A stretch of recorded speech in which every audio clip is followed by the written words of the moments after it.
makmum tolong.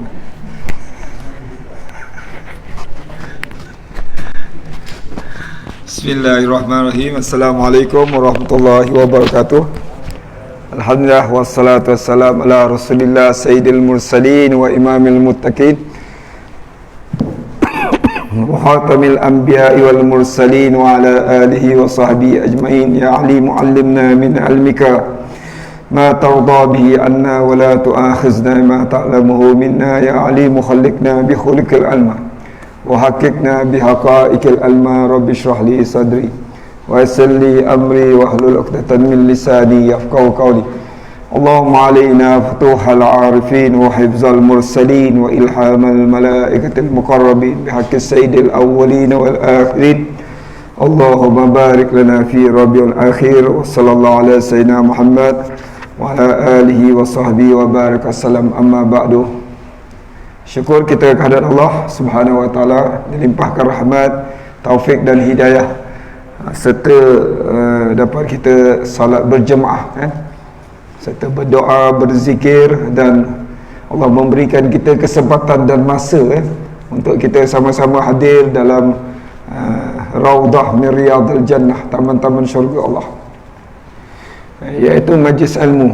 Jadi sebelum kita mulakan pengajian kita ini, iaitu di dalam kupasan kitab Syama'il Muhammadiyah, sama-sama kita hadiahkan Fatihah kepada baginda Rasulullah sallallahu alaihi wasallam dan kepada para sahabat, tabi'in, tabi'in, ulama, amilin, ibu bapa dan guru-guru, muslimin muslimat seluruhnya. Al-Fatihah. Bismillahirrahmanirrahim.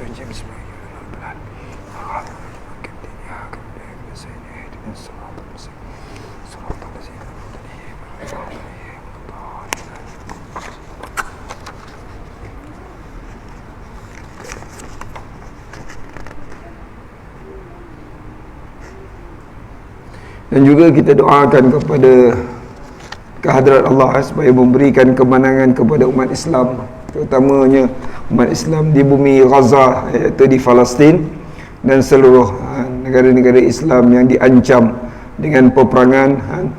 Mudah-mudahan Allah Subhanahu wa taala berikan kemenangan dan kejayaan serta diberikan kemudahan kepada mereka semua. Dan juga kepada sesiapa yang sakit, mudah-mudahan disembuhkan oleh Allah. Dan kita hadiahkan Fatihah ini kepada para syuhada. Inna lillahi wa inna ilaihi raji'un. Al-Fatihah.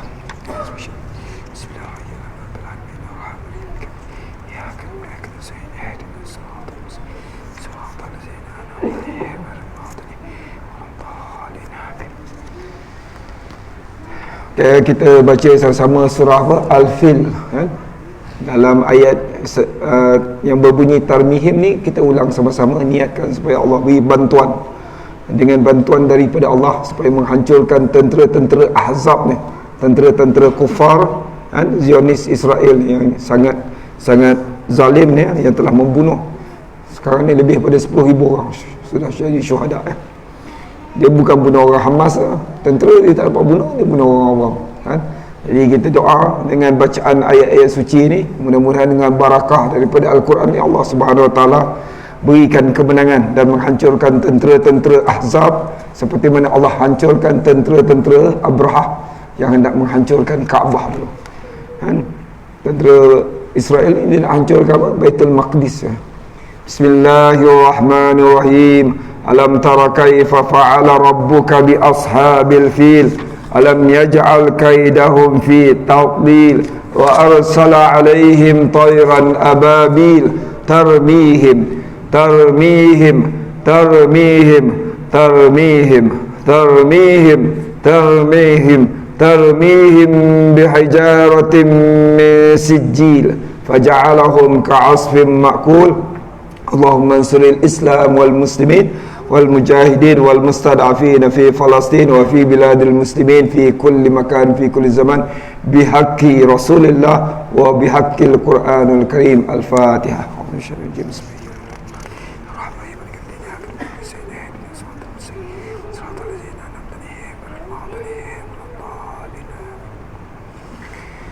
Di dalam Al-Quran Allah Subhanahu wa taala berfirman, iaitu dalam surah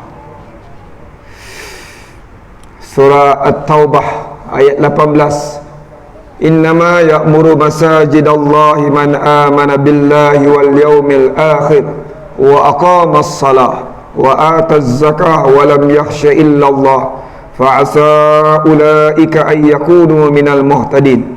Sesungguhnya orang yang memakmurkan rumah-rumah Allah, mereka lah orang yang benar-benar beriman kepada Allah dan hari akhirat, dan mereka sentiasa mendirikan salat dan membayar zakat, dan mereka tidak takut melainkan hanya kepada Allah Subhanahu wa taala. Mudah-mudahan Allah Subhanahu wa taala memberikan petunjuk, yang ini petunjuk hidayah daripada Allah.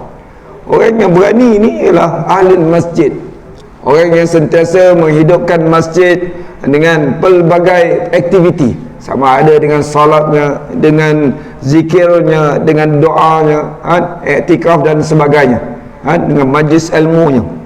Sebab itu masjid atau surau kita ni mesti dipenuhi dengan aktiviti. Dan siapa yang bertanggungjawab dengan surau-surau atau masjid-masjid atau musalla dan sebagainya, dan mereka ni adalah ahlillah, orang yang menjadi kekasih Allah, sekiranya mereka berkhidmat untuk masjid ni kerana Allah Subhanahu wa taala. Pernah zaman Rasulullah sallallahu alaihi wasallam ada seorang perempuan tua yang sentiasa membersihkan Masjid Nabawi Asy-Syarif, membuang pelepah taman, membersihkan masjid di keliling tu. Tiap hari rutin dia akan membersihkan Masjid Nabawi. Maka Masjid Nabawi dulu bukan besar, tak besar macam sekarang lah. Jadi ketika itu Rasulullah dah lama tak tengok perempuan tua ni.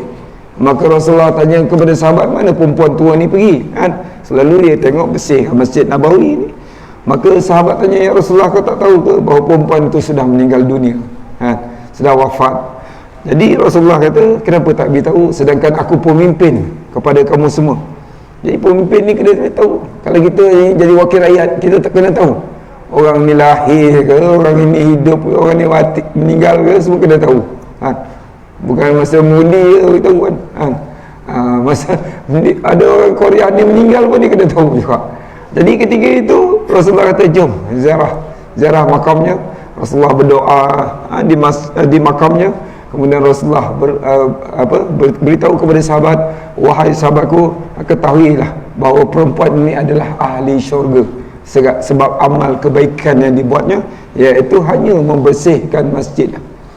Sebab itu jangan kita fikir kita ni bukan siap, bukan AJK masjid, bukan imam, bukan siap, bukan muazzin dan sebagainya. Kita tak ada apa kaitan dengan masjid. Semua daripada kita, daripada kecil, perempuan, muda dan sebagainya, lelaki, semua bertanggungjawab untuk memakmurkan, mengimarahkan, membersihkan semua bahagian masjid ni. Bukan di dalam masjid dia, termasuk di tandas masjid, tempat ambil uduk. Jangan biarkan masjid kita mendatangkan fitnah kepada orang lain. Sebab itu golongan-golongan yang menghancurkan masjid ni, baru ni kita dengar di Gaza lebih pada 165 masjid. Ada yang hancur terus, ada yang telah tidak dapat digunakan langsung. Sebab apa? Telah dibom. Bom dia besar-besar. Bom dia dekat 2-3 meter. Jatuh tu terus meletup. Ada yang bom yang tidak meletup tu dapat dikesan, tengok besar. Itu yang budak-budak kena. Lebih pada 5,000 budak-budak baru lahir atau kanak-kanak yang masih kecil lagi menjadi syuhada kerana tak tahan bunyi bom tu saja, tak tahan. Budak-budak kecil ni kalau dengar bunyi bom ni dah tak tahan lah, dia mati sebab dia punya jantung tak kuat lagi. Orang tua tak apalah, kita kan kadang tidur bom jatuh pun tak bangun juga. Dia relax je. Kalau budak boleh mati belum lagi kena bom tu dahsyat dah.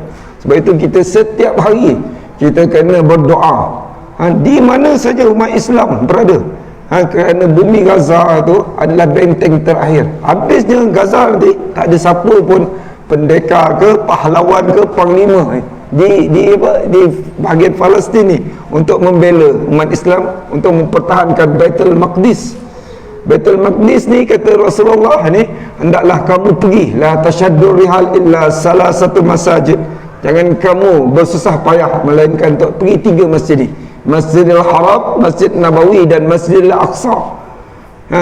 Jadi sahabat kata, bagaimana wasiatkan kami wahai Rasulullah tentang Baitul Maqdis ni. Kata Rasulullah, hendaklah kamu pergi kat sana, ziarah sana. Ada pun dah pergi. Dan sekiranya tak mampu, maka hendaklah kamu memberikan minyak-minyak. Masa tu minyak untuk apa? Menyalakan api dan sebagainya, untuk memberikan bantuan kepada mereka. Maksud dia, apa saja yang kita mampu, kalau kita tak mampu ziarah, kita beri bantuan walaupun sedikit pun, untuk menyalakan api-api lampu dia pun. Ini kan kita tahu bumi Gaza, bumi Baitul Maqdis sedang diserang di seluruh Palestin ya. Dan Baitul Gaza ini besar dia hanya sebesar Shah Alam ya. Kan?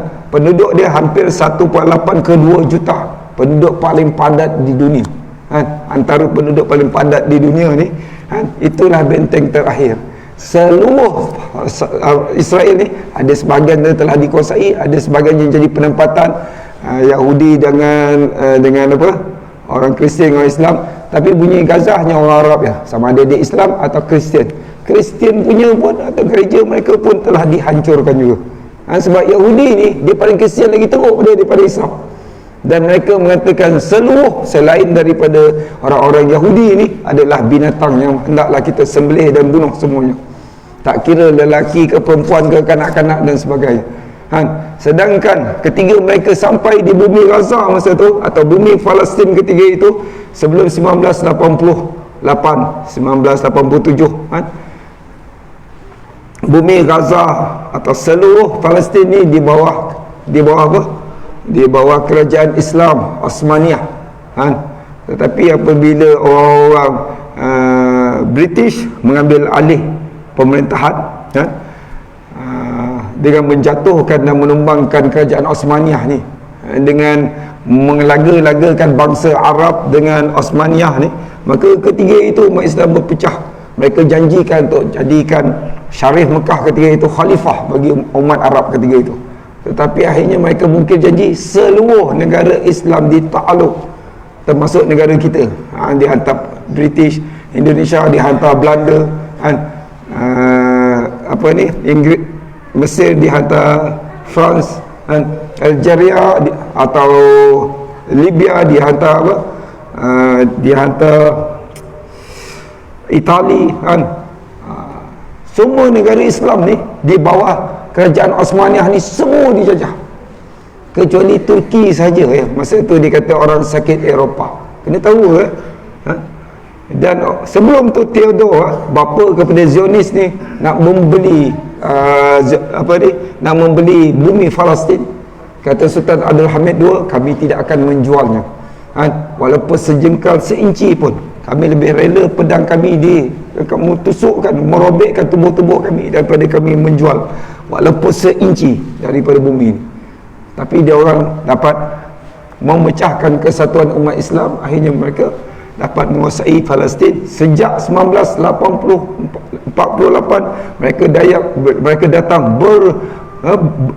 berjuta-juta daripada seluruh negara Islam, termasuk yang kita baca sejarah lah, Sir Harry Gurney, sepatutnya tak panggil Sir tu. Dia ialah ketua Pusruh Jaya 1946 ke 1948 di bumi Palestin, dihidmat ke sana untuk menjadi ketua Pusruh Jaya, untuk mengembangkan idea-idea di bumi Palestin, dan menyebabkan orang-orang Israel ni semakin berkuasa, dan kemudian dia dipindahkan di tanah Melayu. Dan Harry Gurney ni dibunuh ketika berada di bumi apa? Bukit Fraser. Betul tak kisah saya ni? Kita buatlah sekolah nakal Sir Harry Gurney. Padahal dia tak ada jasa pun dekat Malaysia ni. Dia ni ialah pengkhianat yang dihantar oleh British untuk menghancurkan perpaduan umat Islam di sana. Dia ialah apa? Kelompok-kelompok daripada Zionis, daripada apa? Daripada British untuk menghancurkan kesatuan umat Islam. Sebab itu kita kena berhati-hati. Al-Kufar millatul wahidah. Orang kafir ni daripada mana pun dia akan bersatu apabila nak melawan Islam. Sebagaimana yang terjadi di dalam peperangan Ahzab, Rasulullah SAW telah diberitahu akan datang satu kumpulan tentera daripada musyrikin Mekah, bukan saja daripada Mekah, tetapi dibantu oleh orang-orang Yahudi Quraizah yang menyokong perjuangan orang-orang musyrikin, kan? Kemudian dibantu oleh Arab-Arab yang bukan Islam ketiga itu, ramainya selama 10,000 orang untuk menghancurkan bumi Madinah dan membunuh Rasulullah ketika itu.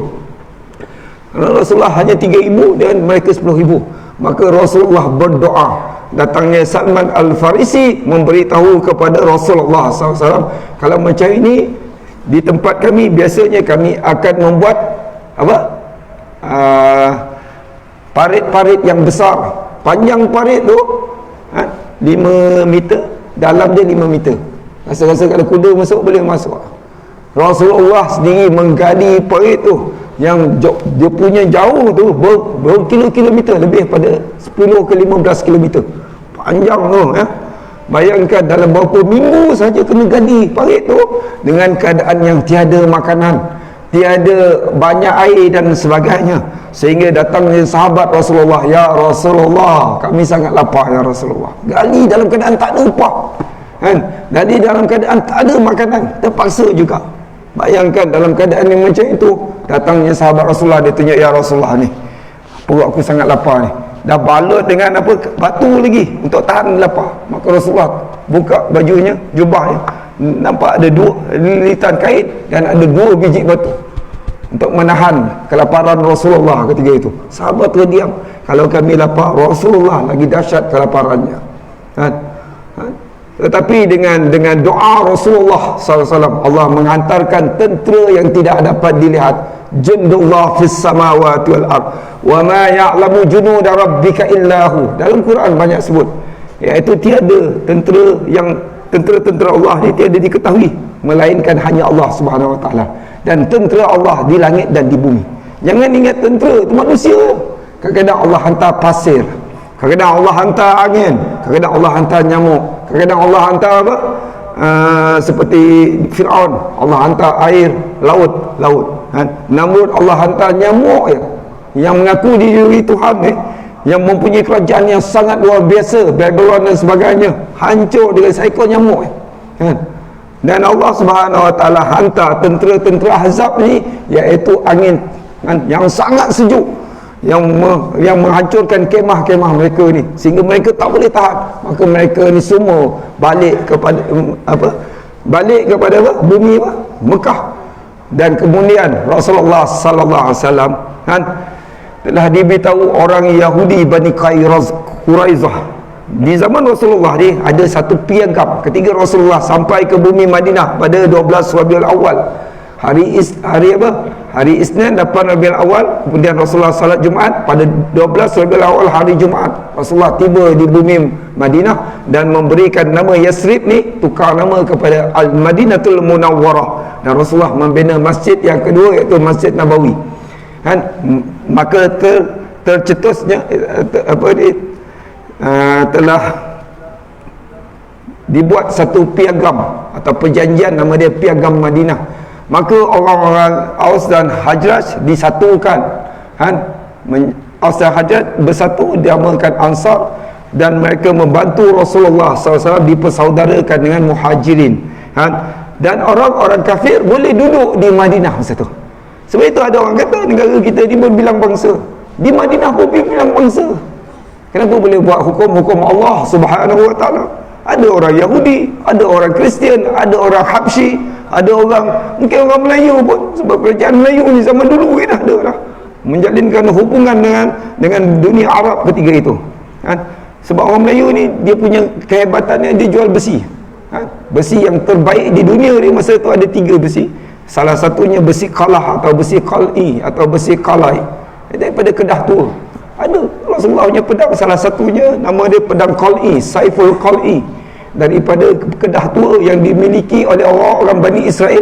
Kemudian Rasulullah kalahkan mereka, maka jadi ghanimah perang, pedang tu nama dia qal'i. Dikatakan besi itu daripada besi Kedah tua, kan? Jadi zaman Rasulullah ni dah ada berbilang bangsa dah. Jadi ketika itu Rasulullah sallallahu alaihi wasallam kata orang-orang yang kafir boleh duduk di negara ini, tetapi jangan khianat. Tahu Satu ya, jangan khianat, jangan mencabar hukum Allah, jangan berkhianat kepada Rasulnya. Walaupun dia tak nak Islam, tak ada masalah, sebab agama Islam adalah agama yang assalam, tidak ada paksaan, tidak boleh memaksa orang masuk Islam kecuali hidayah daripada Allah. Jadi duduk saja, jangan khianat. Maka mereka berkhianat, di kanan di kanan tembok tu, di kanan parit tu ialah bukit-bukit batu, kiri pun bukit-bukit batu, depan ialah parit yang besar, belakang ialah perkampungan Bani Quraizah yang jumlah dia 1000 orang. Semuanya khianat kepada Rasulullah, bukan satu kan.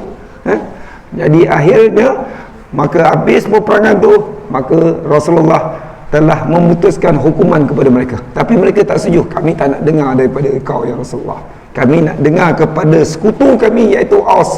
Masa tu suku Aus nama dia Sa'ad bin Mu'az, dan Sa'ad bin Mu'az ni tercedera dalam peperangan tersebut dengan kecederaan yang parah. Maka dia dipapah bawa kepada orang-orang Madinah untuk memutuskan hukuman antara mereka dengan orang Yahudi.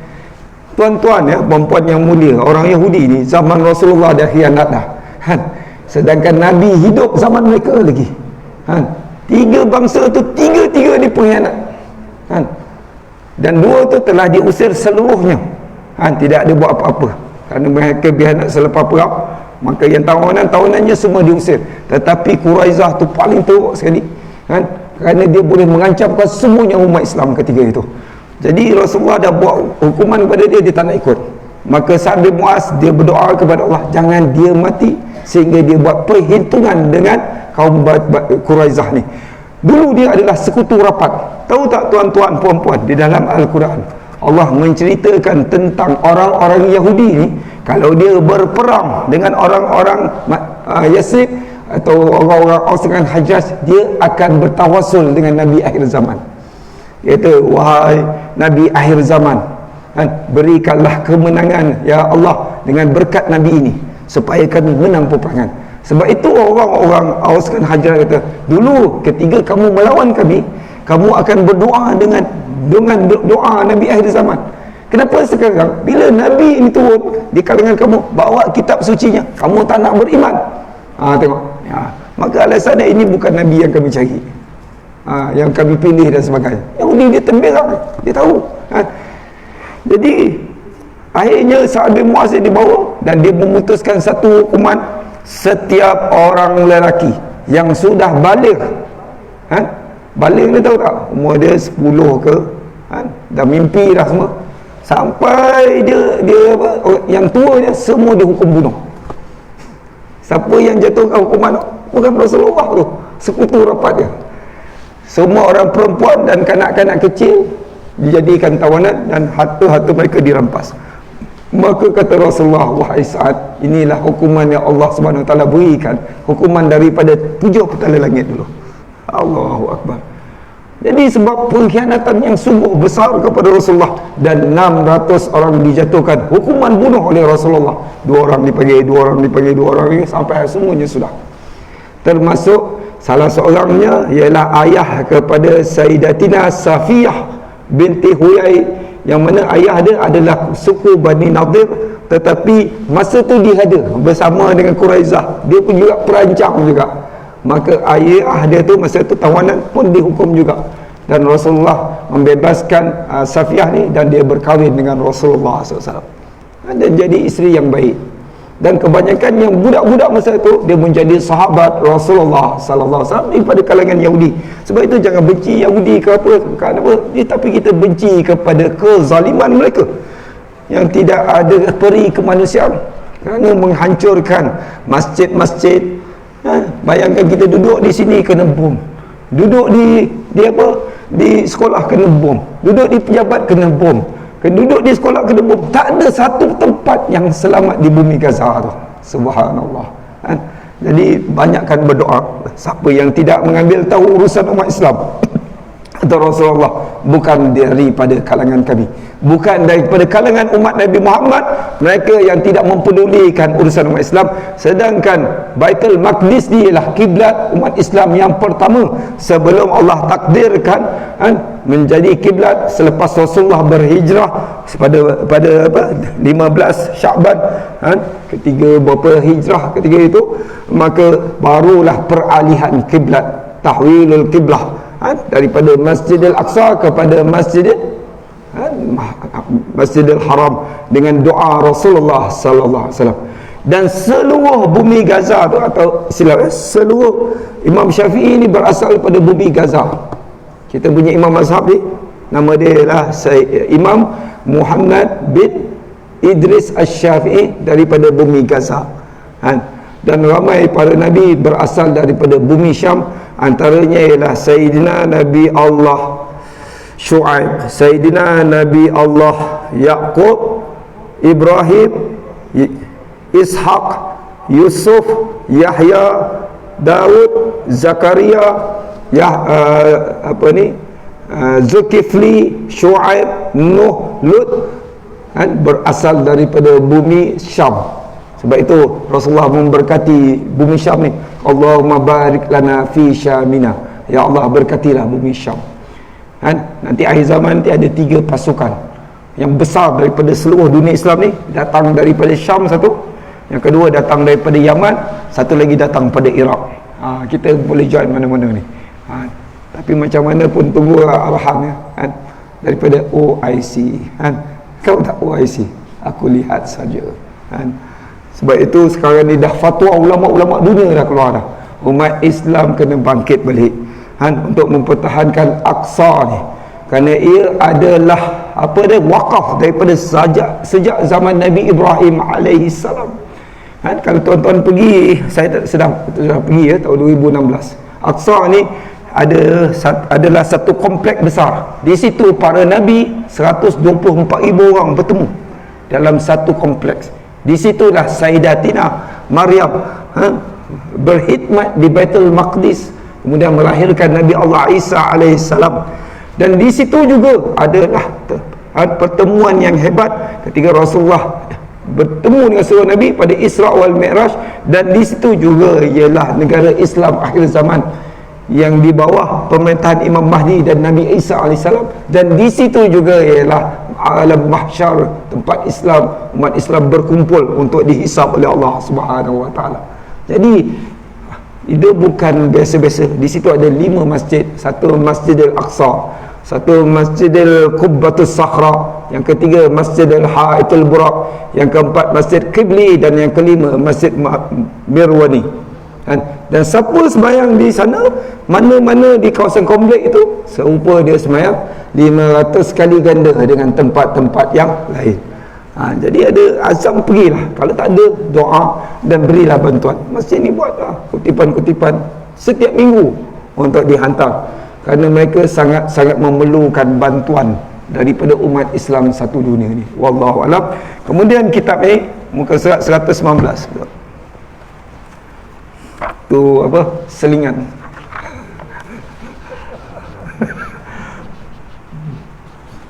Kan semangat sangat kan, tak jadi belajar kitab Syama'il Muhammadiyah. Bismillahirrahmanirrahim. Bab yang ke-15, kita hadiahkan Fatihah kepada Imam Tirmizi dan semua guru dan murid-muridnya sehingga sekarang. Al-Fatihah.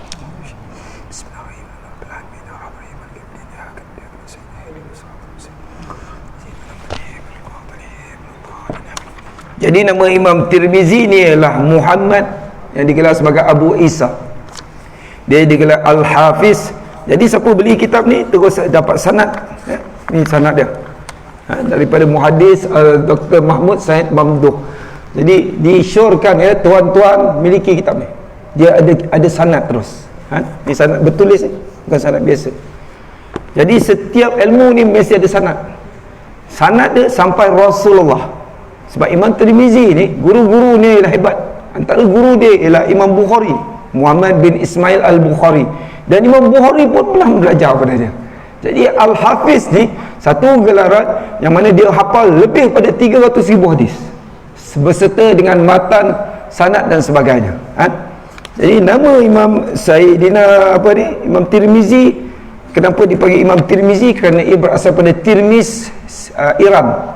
Nama sebenarnya ialah Abu Isa atau Muhammad bin Isa bin Sawra at-Tirmiz, yang lebih dikenali sebagai Imam Tirmizi, dan dikenali sebagai laqab dia ialah Abu Isa kerana anaknya ialah Isa. Faham tak? Jadi di dalam kitab atau bab yang ke-15 ni, bab maja'a fi dar'i Rasulullah sallallahu alaihi wasallam, menceritakan tentang baju besi Rasulullah sallallahu alaihi wasallam. Jadi Rasulullah sallallahu alaihi wasallam ni mempunyai beberapa baju besi. Kalau kita tengok di bahagian belakangnya, Rasulullah mempunyai 7 baju besi.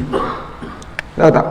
Jadi bila dia orang buat kajian seluruh dunia ni, semua bangsa ni ada baju besi dah. Orang Melayu ada tak? Ada. Orang Aceh ada, orang England ada, orang Arab pun ada, semua ada. Tapi yang paling kurang pakai baju besi orang Melayu. Sebab apa? Sebab apa tuan? Sebab orang Melayu dia ada ilmu kebal. Itu kajian ya, bukan saya cakap ni. Kajian Ustaz Muhammad Abdullah Al-Amin, dia kata beritahu saya. Jadi Zatul Fudul, baju besi yang pertama, dinamakan demikian kerana panjang baju besi ini, dan dia digadaikan kepada seorang Yahudi, nama dia Abu Ash-Shaham. Rasulullah dulu dia perlukan satu amount, nilai duit, maka Rasulullah terpaksa gadaikan baju besi yang dia sayang, nama dia Zatul Fudul, kepada seorang Yahudi. Kemudian diberi tempoh bila nak kena bayar balik. Contohnya kalau kita ada jam tangan Rolex bukan yang petaling straight tu, baru ni Datuk Zulkifli dia buat lelongan jam dia, buka saja dah 40,000. Kalau petaling straight tu RM100 je. Nampak macam betul kan? 100 ke 200 ringgit lah paling mahal lah tu. Kalau Type A kan, ada macam-macam. Saya pergi baru ni kan, kedai-kedai yang apa ni, yang jual G-Shock tu, dia kata ni Type A, ini A to A, apa benda lah nama dia, saya punya istilah apa saya tak tahu kan. Jadi kalau jam tu 140,000, kemudian dibeli lelengan, dia tengok siapa yang beri pula, Al-Malik Salman semua kan, jadi 135. Subhanallah. Semua duit tu disumbang untuk memberi bantuan kepada bumi Aqsa, bumi Palestin. Alhamdulillah ya. Jadi contohnya jam tu harga dia 40,000. Kalau kita nak gadai, rasa-rasa bank nak terima berapa? Dia tengok nilai ni 40,000 ni, maka bank mungkin ambil nilai rendah pada tu, 35 ke 39. Dia takkan beri penuh kemudian diberi pinjaman. Jadi pinjaman kamu 30,000. Berapa bulan kena bayar? 3 bulan. Jadi kena upah simpan berapa? Kalau kita pergi ke Arwah, upah simpan berapa?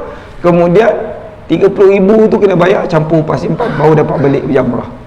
Tapi kita tak dapat bayar, 30,000 pun tak dapat bayar upah simpan. Sadaqallahul azim lah, jadi milik bank. Yang kedua ialah Zatul Wishah. Yang ketiga ialah Zatul Hawashi. Yang keempat Fiddah. Yang kelima As-Suqdiyah atau As-Su'diyah. Yang keenam Al-Batra. Yang ketujuh Al-Kirniq. Dia nama dia susah nak sebut. Ada 7 baju besi Rasulullah sallallahu alaihi wasallam. Jadi kita pernah tengok tak baju besi yang dipamerkan di muzium ke apa, semua boleh tengok. Ini baju besi supaya apabila kena ni tak kena taklut, kebal ya. Jadi di dalam kisah ini Sayyidina Zubair bin Awam, salah seorang al-mubashirin fil jannah. Zubair bin Awam ni kekuatan dia sama dengan Khalid Al-Walid kalau dalam segi teknikal perang, strategi perang. Dia kalau pergi perang, dia boleh hayunkan 2 tangan dia ni, pedang kanan, dan dipegang pedang kat kiri, dua-dua hidup. Itu kekuatan Khalid Al-Walid dan Zubair bin Awam, dua-dua kuat. Dia membantu Islam ni untuk mendaulatkan dan memartabatkan Islam sehingga Allah berikan kemenangan. Zubair bin Awam ni. Jadi dia berkata, kana 'ala nabi sallallahu alaihi wasallam yawma uhudin dir'an fanahada ila as-sahrah falam yastati' fa akhadha Talhah tahtahu, yani tahtahu Talhah وصعد أو فصعد النبي صلى الله عليه وسلم حتى استوى على الصخرة قال سمعت النبي صلى الله عليه وسلم يقول أوجب طلحة. Hadis ni pendek lah, faham tak?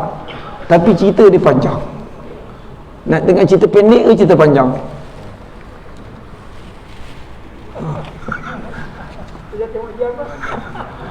Kalau azan nanti kita berhenti dulu azan berapa? Dah masuk dah? Dah masuk dah? Azan dah dulu. Jadi saya baca secara ringkas dulu. Semasa perang Uhud, Rasulullah memakai 2 baju besi, dir'an, 2 baju besi. Maka baginda sallallahu alaihi wasallam mahu memanjat sebuah batu nama dia Sakhra untuk menunjukkan Rasulullah masih hidup ketika itu, sebab ada viral mengata Rasulullah sudah wafat. Bagi mengamati peperangan, namun tidak mampu, dalam keadaan yang sangat uzur. Rasulullah kena belasar, kena pukul, kena bantai oleh musuh-musuh yang menepung Nabi ketika itu. Rasulullah tak mampu. Lalu baginda mendudukkan Talhah dan Rasulullah naik di belakang Talhah bin Ubaidillah. Maka ketiga itu Rasulullah berjaya memanjat batu yang besar itu.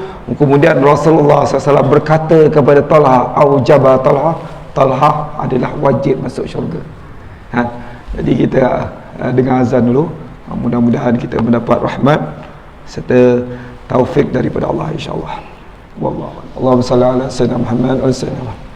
Jadi kisah tentang perang Uhud ya. Jadi perang Uhud ni ialah perang yang sangat besar yang terjadi sebagai ibrah kepada umat Islam. Jadi perang Badar berlaku pada 2 Hijrah ketiga di dalam bulan Ramadan. Bayangkan dalam bulan Ramadan kena pergi perang. Kalau kita zaman Rasulullah lah, Rasulullah kata jom pergi perang bulan Ramadan, kita cakap apa lagi? Kalau sekarang ni lah, ada tak jawapan kita? Dah ada dah kan? Wa qalu sami'na wa ata'na. 313 lawan 1,000. Tentera Islam dalam keadaan bersedia ke tak? 313 ni nampak macam banyak atau ramai. Kalau tak ramai pun, kalau bersedia okey, tapi tak bersedia. Ada yang bawa perisai tak bawa pedang. Pergi perang tak bawa pedang, okey tak? Contohnya kita pergi perang masa hutan ni tak bawa apa, machine gun ke, pistol ke, kan? Bawa baju je, kan? Dengan topi je, kan? Itu yang berlaku sebenarnya di dalam satu peperangan yang sungguh besar. Tetapi Allah nak jadikan kemenangan itu juga, Allah nak wajibkan juga, Allah nak beri kemenangan kepada Rasulullah walaupun mereka dalam keadaan yang sangat-sangat lemah, kan? Walaqad sesungguhnya kami jadikan perang Badar ni ya sebagai kekuatan kepada umat Islam, dan Allah berikan bantuan pada mereka-Nya. Kalau kita pergi Badar, jarak dia lebih kurang 200 km, 170 ke 200 km pada bumi Madinah. Panas, tiada apa yang ada. Ada sumber air sikit dia, dan Rasulullah berjaya menguasai sumber air, kemudian perang. Dan perang Uhud berlaku pada 3 Hijrah, pada hari raya pula, kan? Hari raya Aidil Fitri, Syawal. Kalau kita ada jawapan nak Nabi perang, rasa-rasanya dua-dua ni hari bestnya, kan? Satu hari puasa, satu hari Ramadan. Tapi sahabat dia tak ada bangkangan. Malangnya ketika Rasulullah buat apa? Buat mesyuarat syurah. Nabi akan buat syurah walaupun Rasulullah tahu dia dapat wahyu daripada Allah, dan wahyu daripada Allah semuanya benar. Tapi Rasulullah membuat syurah untuk wajibkan kepada umat Islam ni mesti ada meeting, ada mesyuarat dan sebagainya. Nabi tak ada masalah. Masalah kita lah, kan? Kalau tiap buat meeting belasah yang aku jadi, kan? Jadi ketika itu, kan, Rasulullah dia nak supaya berperang dalam Madinah, kan? Tetapi orang-orang sahabat, ada sebahagian sahabat mengatakan, ya Rasulullah, apa apakah kamu boleh terima cadangan kami kita berperang di luar Madinah, iaitu di kawasan Uhud. Maka Rasulullah bersetuju kerana ramai sahabat yang bersetuju ketika itu. Maka Rasulullah memakai pakaian dia, iaitu 2 baju besi, dir'a ni. Bila Rasulullah dah pakai, maksudnya tidak ada undur lagi. Maksudnya mesti berperang. Tiada keputusan yang kedua. Jadi sahabat-sahabat hampir menyesal. Allah, apalah kami cakap ni. Tapi dah pandangan majoriti. Jadi Rasulullah SAW mula-mula barisan tentera dia seramai 1,000 orang. Sedangkan orang kafir masa tu berapa? 3,000. Kuat ke 3,000? Kuat. Umat Islam masa tu baru nak bentuk tentera. Tentera yang baru bentuk tu 313. Dan kemudian datang lagi bantuan. Siapa-siapa yang nak pergi berjihad datang, daftar. Ada seorang sahabat Nabi tu, dia dapat apa? Mahar untuk membayar kepada isteri dia. Tiba-tiba dia pergi kat pasar, dia dengan apa? Seruan jihad tu, dia fikir nak bagi mahar ke, nak bagi apa? Nak bagi cincin ke, nak bagi gelang ke, nak bagi rantai ke isteri dia ke, atau nak pergi perang. Lalu sekali dia tengok atas, ya Allah, dia terus beli baju besi dia, beli pedang dia, beli kuda dia, langsung tak beli apa-apa pun untuk isteri dia, langsung pergi perang. Subhanallah. Dan dia mati syahid ketika itu. Jadi sahabat-sahabat masa tu dia letakkan Allah dan Rasulnya dulu. Jadi ketika itu 1,000 orang. Dan kemudian orang-orang munafik, dia mengatakan, kami tak nak serta kau ya Rasulullah. Dikutai oleh Abdullah bin Ubay bin Salul. Dia kata sepatutnya kita perang dekat Madinah, kenapa kita kena perang kat luar? Sedangkan di dalam hati dia, kita kena jaga kesucian Madinah ni, jangan dikotori. Tengok orang munafik ni, dia apa? Dia cakap berbolak-balik. Sekejap okey, sekejap tak okey. Jadi mana satu dia nak ikut. Jadi 300 orang tarik diri daripada peperangan tu. Bayangkan tinggal 700 boleh menjatuhkan apa? Orang panggil apa? Semangat orang Islam ketika tu. 300 tolak. Bayangkan kalau kita sekarang tengah semangat, 300 orang tarik diri, atau separuh tarik diri, habis. Tetapi sahabat terus berjuang. Tapi Rasulullah menasihati sahabat dia, hendaklah kamu bertahan dan meletakkan satu sahabat yang paling hebat, nama dia ialah Sa'ad bin Abi Waqqas. Sa'ad bin Waqqas ni adalah ahli pemanah, dan dia bukan saja pakar memanah, dia sniper zaman Rasulullah. Dia boleh membuat panah dan dia boleh buat busa panah lagi. Dia ialah keluarga Rasulullah di sebelah ibunya, Sa'ad bin Abi Waqqas. Badan dia tegap. Kalau tuan-tuan pergi dekat Madinah, dekat Masjid Ambari, Masjid Ambari itu ada satu muzium, nama dia Muzium Ambari. Ada lagi busar panah Sa'ad bin Abi Waqqas. Kalau kita tarik tarikan dia 120 pound. Okey tak? Macam ringan kan? Yang jual kat kedai itu semua 50 ke 60 kan? Kalau kita tarik 120 tu macam mana? Dengan kita beli sekali. Faham tak ni? Pernah pakai panah ke ni? Nanti beli panah dekat apa? IOI dia jual panah. Itu semua 50 ke 60 kan? Biasa 40 ke 50 kan? 60 tu pun dah menggigil lah saya tadi. Kalau 120 sebab itu kalau Sa'ad bin Abi Waqqas ni kalau dipanah, kalau 3 orang, 3 kena. Itu doa Rasulullah, tepat semua. Jadi 50 orang umat Islam bersatu kat situ. Antaranya ialah Abdullah bin Al-Haram dengan Amr bin Jamuh. Dua-dua ni umur dia lebih pada 70 ke 80 tahun. Kalau kita dah ajak tentera kita dah lebih pada 50 tahun, apa dia punya jawapannya? Saya dah pencen, kau lah pergi. Siapa tentera kat sini? Umur tentera yang berkhidmat berapa tahun di Malaysia ni? 45. Kalau 50, tak ada dia panggil lah. Itu general-general dia, betul tak? Kalau 80, minta maaf lah kan, cik duduklah kat rumah macam tu kan. Dia ialah tentera yang paling tua, nama dia ialah Abdullah bin Al-Haram. Yang kedua ialah Amru bin Jamuh. Dua-dua ni sahabat baik kan. Orang kata minum sama-sama, pergi masjid sama-sama, pergi kuliah sama-sama, jihad pun nak sama-sama. Sampai Abdullah bin Amru bin Jamuh Abdullah bin Al-Haram ni, dia tua renta lah, orang Indonesia panggil renta. Dia kata dekat anak dia Jabir bin Abdullah, masa tu Jabir bin Abdullah ni masih remaja, kanak-kanak lagi, kanak-kanak remaja. Dia kata ayah mendapat isyarat mimpi daripada Allah, ayahlah orangnya antara awal mati syahid. Jadi bila ayah dah mati nanti, pertama kau kena uruskan hutang-hutang ayah. Anak muda mana tahu pasal hutang. Yang kedua kan, kau jaga adik-adik kita kan. Subhanallah, dia wasiat. Lepas tu anak dia beritahu kepada Rasulullah, ya Rasulullah, jangan kasih ayah aku pergi, dah tua dah kan? Adik aku ni ada 9 orang lagi bawah aku ni kan. Jadi kata Rasul, dia kata, ya Rasulullah, siapa beritahu ni? Anak saya. Panggil anak saya. Dia kata, wahai anakku, kalau bukan syurga lah, aku tak pergi jihad. Aku nak pergi jihad juga. Sebab itu saya nak beritahu tuan-tuan puan-puan, siapa yang tak ada cita-cita mati syahid, mati munafik. Mati syahid ni bukan saja pergi perang ya.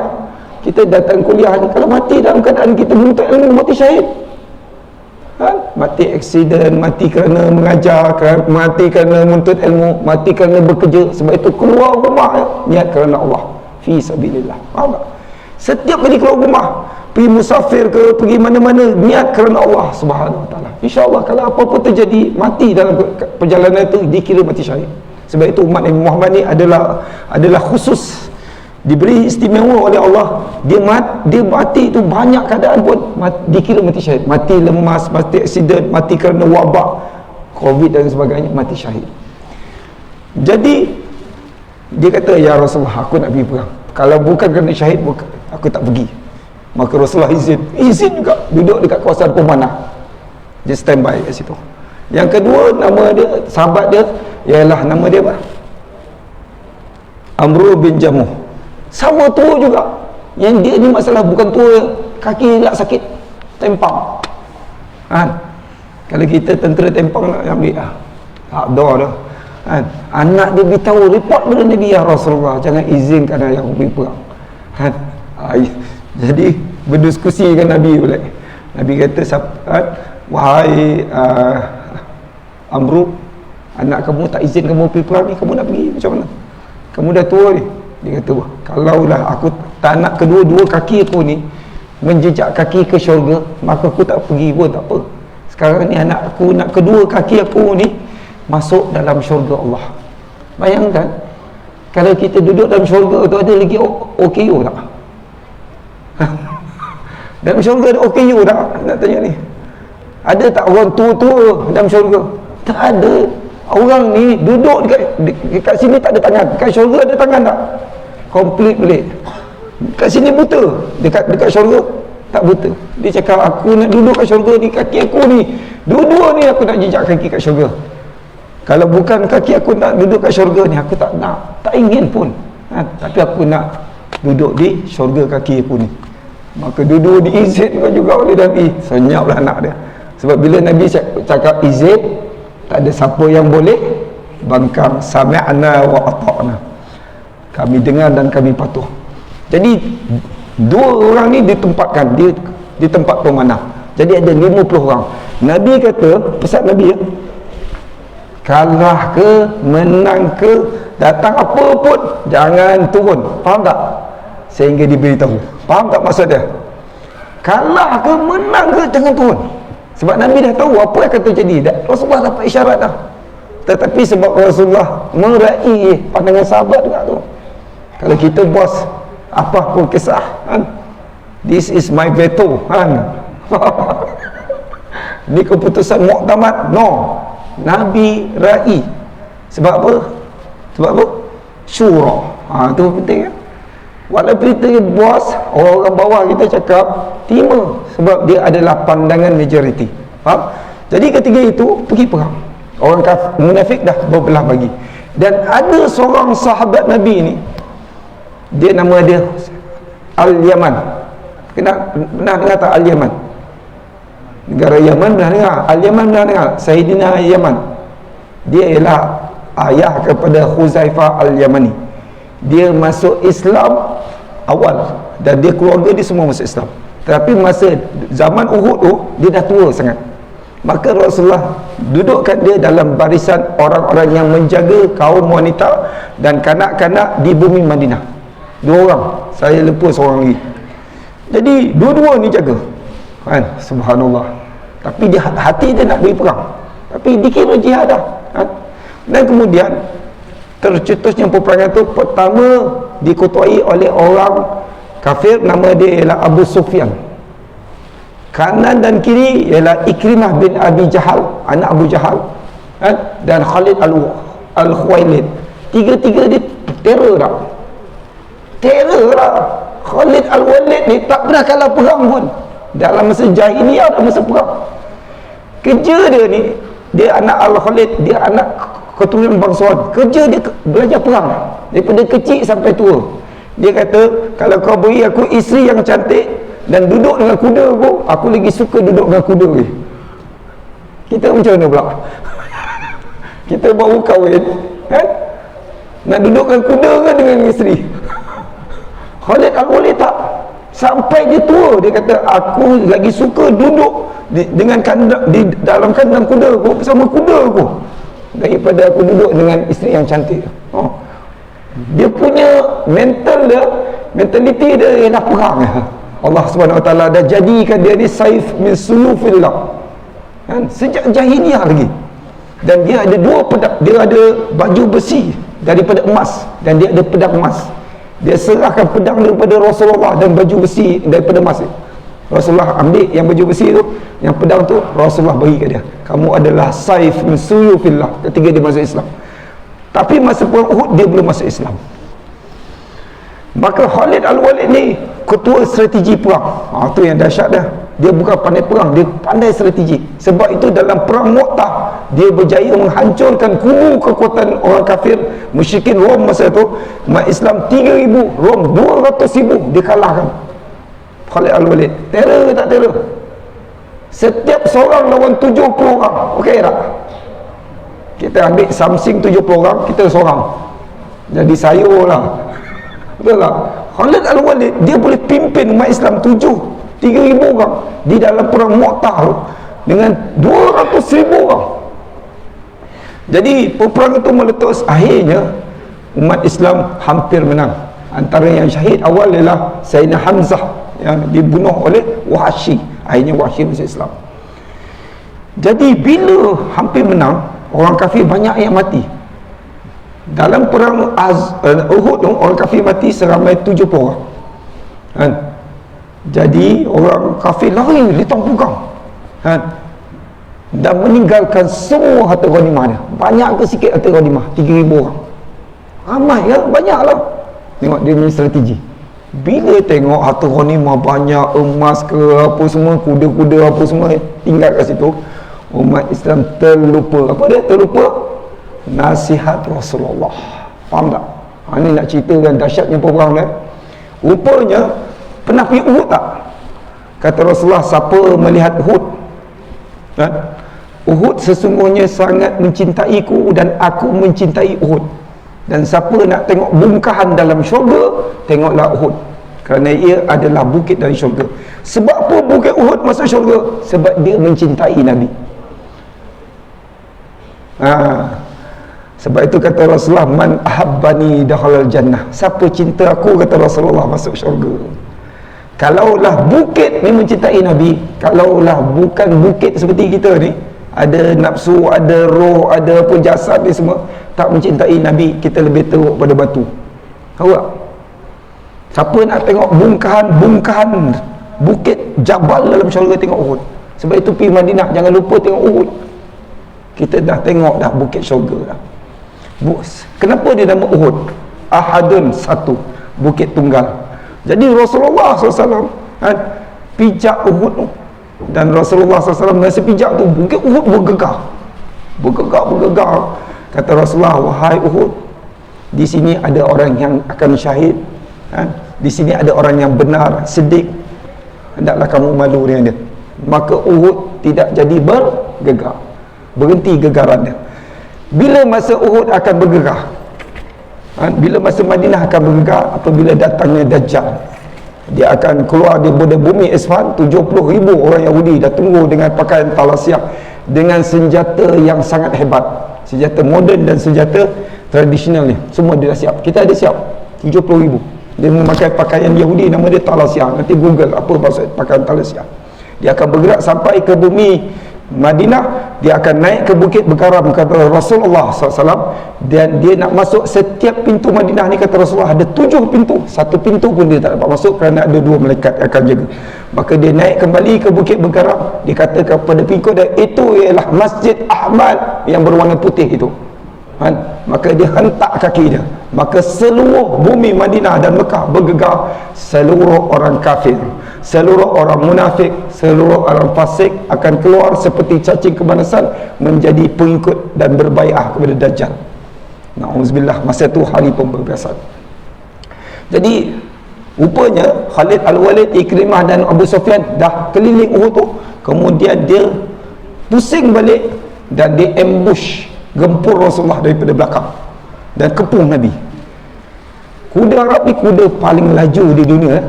Sebab itu wal adiyati dabha, demi kuda perang. Al adiyat yang kita baca tu apa maksud dia? Kuda perang. Wal adiyati dabha, kuda perang yang mencetuskan api ni. Kala dia punya, bila dia nak apa? Dia nak berlari tu, dia punya kaki dia tu, kalau dia gesel dekat batu tu, keluar api. Power tak? Power. Kuda paling power ialah kuda Arab, nama dia Al-Adiyat. Masa dia pusing tu, kemudian dia gempur Nabi tu, dia kepung. Bayangkan 3,000 orang, 2,000 orang kepung Rasulullah.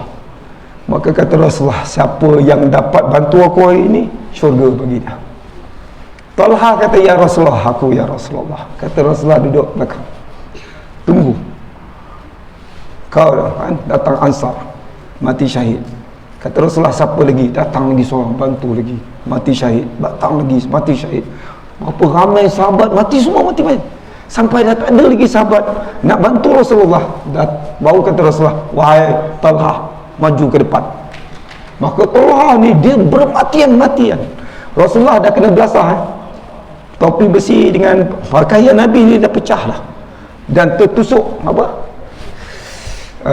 Persepihan tu dekat rahang Rasulullah, menyebabkan banyak gigi Rasulullah patah. Antaranya gigi geraham, gigi apa semua patah. Ada 2 gigi jumpa dan dia letak di Museum Topkapi, Turki. Anda tengok tak gigi Rasulullah ni? Semua yang berkaitan dengan Rasulullah mulia, kiswah dia dan sebagainya.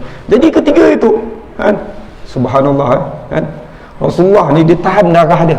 Maka sahabat kata, ya Rasulullah, kenapa kamu tahan darah dia? Kata Rasulullah, 1 titik darah Nabi jatuh ke bumi ni akan melahirkan kemurkaan Allah sungguh dahsyat. Tapi tak nak darah dia jatuh sebab apa? Nabi tak nak orang kafir kena azab disebabkan jatuh 1 titik darah Rasulullah. Jadi Rasulullah tahan. Sebab itu tuan-tuan, tengok Sayyidina Ikrimah masuk Islam, Khalid masuk Islam, siapa dia? Abu Sufyan masuk Islam, semua ketua-ketua perang masuk Islam, jeneral-jeneral, bukan orang biasa-biasa. Sebab doa Nabi, Nabi tak nak dia orang dihancurkan dengan bala, tetapi dapat hidayah. Sebab itu kata Rasulullah, aku bukan golongan yang melaknat, aku bukan golongan yang melaknat. Sahabat kata, ya Rasulullah, tolong laknatkan mereka ya Rasulullah. Aku bukan diutuskan untuk melaknat, tetapi untuk membawa rahmat. Jadi Rasulullah SAW ni pergi perang. Datangnya Sayyidina Abdullah ni, kalau kita Sayyidina Talha ni, kita boleh tengok kat belakang tu, Talha ni dia baju tu sampai seluruh tubuh dia kena pedang, kena tombak, kena anak panah. Kemudian lebih hampir 79 ke 80 tikaman seluruh. Tangan dia putus untuk bela Nabi. Dalam keadaan dia sakit tu, Rasulullah ada viral kabar angin mengatakan Nabi sudah wafat. Orang kafir masa tu lagi bersungguh-sungguh nak mati Islam. Rupanya Rasulullah SAW telah dibawa ke satu tempat untuk diselamatkan. Kemudian Rasulullah keluar balik dan panjat satu batu, tak berupaya, batu besar tu. Talha yang dalam keadaan yang sungguh derita, banyak kecederaan dia, ditunduk pada dia, Rasulullah naik di atas belakang dia dalam keadaan sakit tu.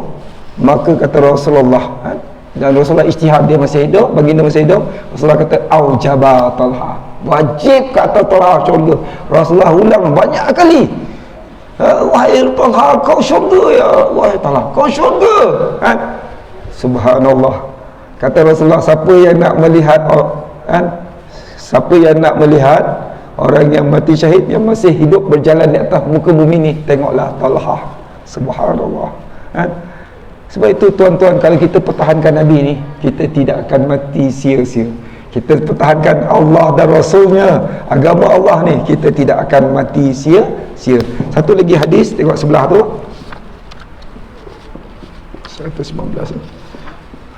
Panjang cerita dia kan. Nanti minggu akan datang saya cerita kisah Abdullah bin Amru tu pula ya. Dan hadis yang terakhir, anna Rasulullah sallallahu alaihi wasallam kana alaihi yauma Uhud dir'an wa qad zahara bainahuma. As-Sa'ib bin Yazid radhiyallahu anhu melaporkan semasa perang Uhud, Rasulullah memakai 2 lapis baju besi. Jadi Sa'ib bin Yazid adalah sahabat yang masih kecil. Beliau dihajikan pada haji wida dan ketika umurnya masih 7 tahun, dia melihat masa perang Uhud Rasulullah pakai 2 baju besi. Jadi mudah-mudahan kita mendapat rahmat, taufik dan hidayah dan mendapat syafaat Rasulullah, dan kita dikumpulkan semua bersama Rasulullah, para sahabat, tabi'in, tabi'in, dan golongan salihin, siddiqin, syuhada di dalam syurga Jannatul Firdaus Naim. Dan mudah-mudahan Allah ampunkan dosa kita, dan Allah Subhanahu wa taala ampunkan dosa ibu bapa kita, dan bersama mereka dalam syurga, pasangan kita dan anak zuriat kita. Dan mudah-mudahan kita ini menjadi ansarullah, penolong agama Allah dan penolong Rasulullah, ansarun Nabi. Dan Allah campakkan semua dalam hati kita ni mahabbah, cinta Allah dan cinta Rasul. Wabillahi taufiq wal hidayah. Wassalamualaikum warahmatullahi wabarakatuh. Terima kasih semua. Bismillahirrahmanirrahim. Wal 'asr innal insana lafi khusr illa allazina amanu wa 'amilus shalihat.